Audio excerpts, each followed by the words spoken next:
აი მე არსადა ძალწაკვალ მასე შენ. მე ასე ბოზივით ვესად ვერ გაგიჟებ. რა არის მოგვეს რაღაც ვერა უბედულება არის. აუ რა გინდა დედა რა? აი მამა მიშვებს და შენ რა გინდა? ვინმე, მამა შენი ხო ბრმა და გამოშტერებული არა, უნდა ელაპარაკო. სადუშვებ კაცო შენ მაგბავს ასე ჩაცმოს. ნახე რა აცვია, ფაქტიურად არაფერი და უჩას ყველაფერი. რა უჩას, გალო? მოტრიალდი მამა. რა გინდა არაფერი არ უჩას, კაცო დაანებე ბავშვს თავი. სადი მამა. დედა, რა უჩას კაცო, ბრმა ხარ შენ? ტრაკიც უჩას და ძუძუებით უჩას. აი ზემოდან რო უყურებ უჩას. სადა, ქალო ბავშვს, ან ტრაკი ან ძუძუ. ტრაკი და ძუძუ გაქვს შენ. დაანებე ბავშვს თავი კაცო. სადი მამა უსმე გიჟია და ეშენია. აუ რა მაგარი მამიკო მყავ ხარ. გაიგე დედა, მამიკო მიშვებს. ვარავინ არ ეკითხება მამა შენს. გაიგე, უშვებ. მე არ უშვებ, მეთქი გითხარი და არ მაინტერესებს შენი აზრი, უყურე. აუ შენ არავე არ გეკითხება, შენ ეხა შეგი ნერვები არ მომიშალო კაცო ე. არ შევალ. შედი მეთქი. Хорошо, მოიცა შენ.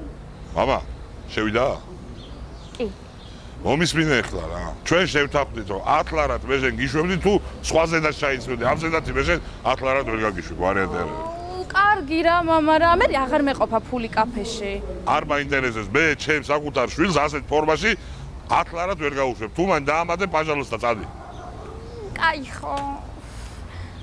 აჰა. რაო? ამას უყურე და სპეკულიაც ამას. ბავს დარწვალ ხოლმე დამპალო კაცო შენ. მოიცა ჩამოვიდე მათ თუ ორივე თმებით არ გიწრიოთ და ხა. დაგვენძრა. დაგენძრათ ხო? შედი შეგდით. ვაიმე ჩამოვალ მან აი მე ნახავ რა მოგივას. შენ ვიყობილ კაცო შენ ვიყობ. შედი. ვაიმე.